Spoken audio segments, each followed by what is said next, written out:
এই কাজটা সম্পূর্ণরূপে আমাগো মানে হুমকি দিয়া, অস্ত্র ধরাইয়া, পিস্তল ধরিয়া এই সমস্ত করে। যেমন মাহাতাব বলল, এরকম সানাউল্লাহ বাসস্ট্যান্ড পর্যন্ত গাইতেছে, আমাকে কইছে বোধাই বাংলা কথায়, আমাকে ওই লিখে দিয়েছে, আমরা বলতে পারি নাই।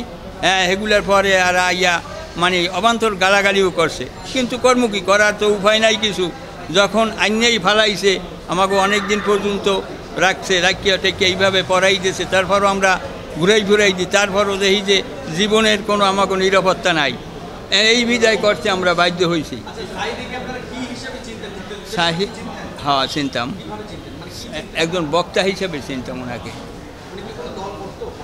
না, দল কথা না, উনি একজন বক্তা ছিল, উনি একজন আলেম মানুষ, উনি আপনার ওয়াজ মাহফিল করতো, এই দিন বক্তা ছিল উনি, ওয়াজ মাহফিল করতে, এই দিনে ওনারে মানে ওই সবাই একটু মূল্যায়ন করতে, ভালো মনে করতে।